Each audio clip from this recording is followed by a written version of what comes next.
এখন তো জলপাইয়ের সিজন, জলপাইয়ের আচার না বানালে কি হয়? তাই আজকে আমি বানাবো জলপাইয়ের আচার। বাজারে কিন্তু অনেক জলপাই পাওয়া যাচ্ছে, চাইলে আপনারাও বানাতে পারেন। আমি প্রথমে জলপাইগুলোকে ভালো করে পরিষ্কার করে নিয়েছি। তারপরে আমি একটা প্যানে জলপাইগুলো নিয়ে এখানে 1 চামচ লবণ এবং 1 চামচ হলুদ দিয়ে এটাকে সেদ্ধ করতে দিব। আর এই জলপাইটা সেদ্ধ করতে দিতে গিয়ে একটা বড় সমস্যায় পড়ে গেলাম, সেটা হলো আজকে আমাদের গ্যাস শেষ হয়ে গেছে। তারপরে আমি আর কি করব, আমি এখানে অল্প একটু পানি দিয়ে সেটাকে বাহিরে চুলায় নিয়ে সেদ্ধ করব। আজকের জলপাইয়ের আচারে আমি আস্ত রসুন ব্যবহার করব, তাই আমি এখানে হাফ কেজি রসুন ছিলে নিয়েছি। তারপরে নিয়েছি তেজপাতা আর শুকনো মরিচ। এবার আমি 5 ফোড়নগুলো ভালো করে ভেজে নিব। ভেজে নেওয়ার পর এগুলোকে গুঁড়ো করে নিতে হবে, তখন এটার স্মেলটা আরও বেশি ভালো আসবে। আমি ভালো করে 5 ফোড়নগুলো ভেজে নিচ্ছিলাম। 5 ফোড়নগুলো ভাজা হয়ে গেলে আমি এখানে শুকনো মরিচগুলো ভালো করে ভেজে নিব। বাহিরের এই চুলাটা অনেক বিপদে আমাকে সাহায্য করে। এই যে হুটহাট করে আমার গ্যাস শেষ হয়ে যায়, তখনই আমি বাহিরের এই চুলায় রান্না শুরু করে দিই। এবার এই মরিচগুলো আমি ভালো করে ভেজে নিব।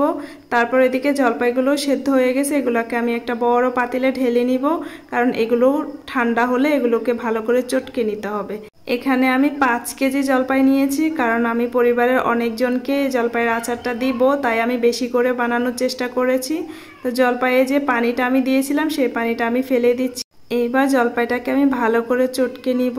আজকের আচারের স্বাদটা হবে টক ঝাল মিষ্টি। আমার ভেজে রাখা মরিচ এগুলোকে ব্লেন্ডারে গুঁড়ো করে নেওয়া হয়েছে।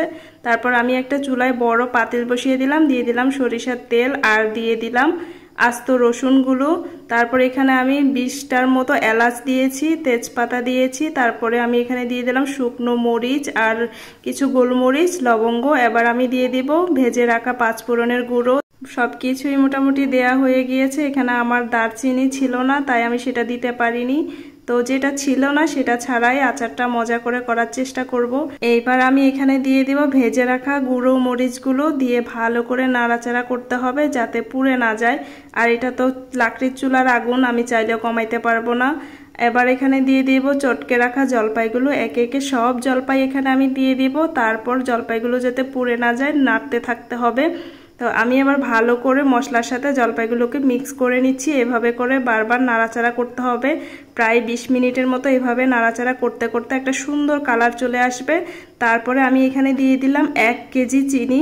চিনিটা আমি দিয়ে ভালো করে মিক্স করে নিব। চিনি দেওয়ার পরে নাড়তে নাড়তে আচারটা একটু পাতলা হয়ে যাবে, তারপরেও নাড়তে থাকতে হবে।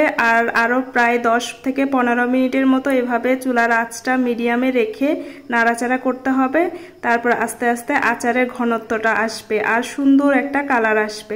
দেখেই বোঝা যাচ্ছে আচারের কত সুন্দর একটা কালার চলে আসছে। এভাবে করে নাড়তে থাকতে হবে, না হয় পুড়ে যাবে। পুড়ে গেলে কিন্তু আচারের স্মেলটা নষ্ট হয়ে যাবে, তখন আর খেতে ভালো লাগবে না। তো আপনারা দেখতেই পাচ্ছেন একদম কাছ থেকে আচারের কালারটা কত সুন্দর আসছে আর আচারের ঘনত্বটা কত ভালো দেখা যাচ্ছে।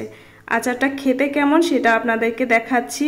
আমি একটা ছোট বাটিতে নিয়ে নিলাম। আমি আচারের স্মেলটা নাকে আসার সাথে সাথে আমি আর থাকতে পারতেছিলাম না। এবার একটু আমি খেয়ে দেখাবো। আর এখানে আস্ত রসুন দেওয়ার কারণে আমার আচারটা দেখতেও ভালো লাগতেছে, খেতেও কিন্তু অনেক মজা হয়েছে। মাশাআল্লাহ, এত ভালো লাগছে, আমি ভাবতেও পারিনি এত ভালো একটা আচার আমি বানাতে পারবো। মাশাআল্লাহ মাশাআল্লাহ, খেতে অনেক ভালো হয়েছে। চাইলে আপনারা এত ভালো একটা আচার বাসায় বসে বানিয়ে ফেলতে পারেন। জলপাইয়ের দাম কিন্তু খুবই কম, অল্প টাকায় জলপাই কিনে মজাদার এই আচারটা বানিয়ে ফেলতে পারেন। ধন্যবাদ, ভালো থাকবেন সবাই। আসসালামু আলাইকুম।